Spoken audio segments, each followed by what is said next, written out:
Good afternoon, everyone, and welcome to today's lesson. Today we're going to look at roots, prefixes, and suffixes. I'm Mrs. Swartz, and I'll be taking you through today's lesson.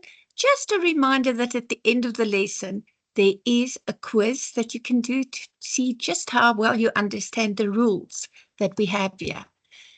So what are stem or root words? These are the most basic forms of words. They cannot be divided further into meaningful parts. They have a meaning on their own as the root. So you can add to it in the front, you can add to the back, which can change the words completely. It also can change the part of speech of the word. And you do know what parts of speech are. It's when we speak of nouns and verbs, adjectives, adverbs, things like that. So let's have a look here. Our root, our stem, or our base words can take prefixes or suffixes. The stem, the base, the root will remain the same, and that is common within all inflected forms. There you can see this tree with its roots and its branches and everything. The root is the most important part. Let's say it's the stable part of the word. Look at a word like weight. If you put a prefix on, it can become a weight. And if you put ing at the end, you put the suffix on, it becomes weighting. So there you have an idea of what the root is, the simplest form of the word. So when you get a comprehension and you're struggling to understand what a word means, just have a look if you can identify the root or the base word or the stem of the word, and that should assist you. So we know a prefix. A prefix is pre in front. It gets added in the front. A suffix gets added at the end. Let's take the root word pay. If we were to put re in front of it, then we're adding the prefix re and we say repay. It means to pay back or again. Often re just tells you again. If you tell someone you are going to return something, you don't say I'm going to return it back, because return is already telling them you are going to give something back. Your suffix, mint, payment, then you've got the root pay, mint, tells us that we are doing something. We are making a payment. We are taking money and we are paying for something.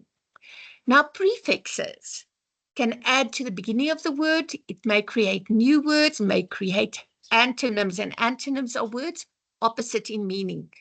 Some of our most common prefixes are displayed as follows. We get dis in front, none, and un.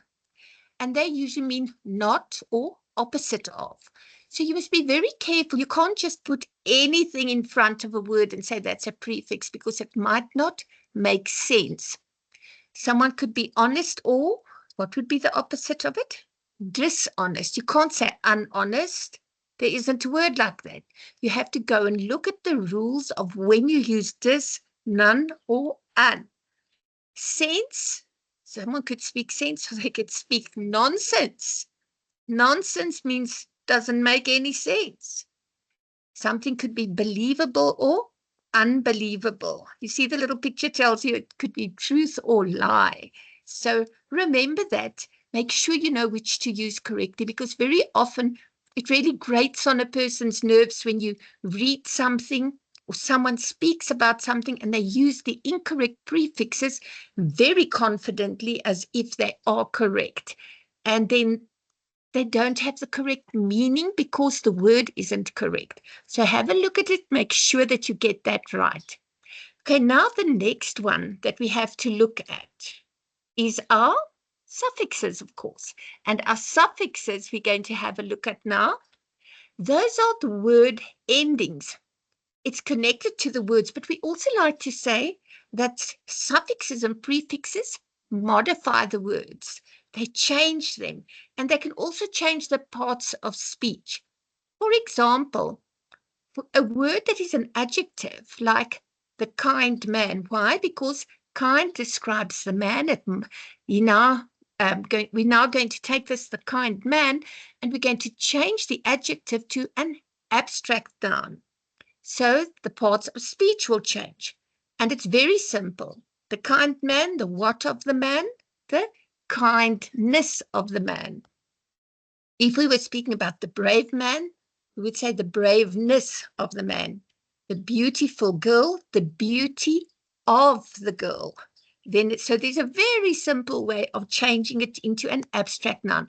It's not just adjectives that can change to nouns. You also have verbs. Respond becomes responsible. So look at how we change the words to make sure they can stand as nouns. Then we've changed them. And we've also changed the part of speech. So the same word could be used in different positions in a sentence and change the part of speech that they represent as well. Now, suffixes, word endings. I love using the one with mint in M-E-N-T. It's not the mints we eat. It can form nouns from verbs. If you think of I agree with you, but you see the two people shaking hands because they are signing an agreement. And so there the noun becomes a verb. Able to be something, that's what the meaning is. To rely becomes reliable, able to be relied on. And hood is a state of. If we say boy and boyhood, we mean a state of being a boy. Or girlhood, state of being a girl. The isms, nowadays everything is an ism. We know real, it's realism. And we also know about race, can be racism. And there's, if you go and look at the different uses of it, I think the isms are the words that are really coined the most. These are words that are sort of being made up all the time, because if it's something that's not very popular, it gets an ism on, and then it becomes a word that can be used. So make sure you understand how these work. And then, of course, department. You'll see that sometimes when the word changes into a different position in the sentence, it changes the meaning as well. And that is really important to remember. Now you're going to go and do your quiz.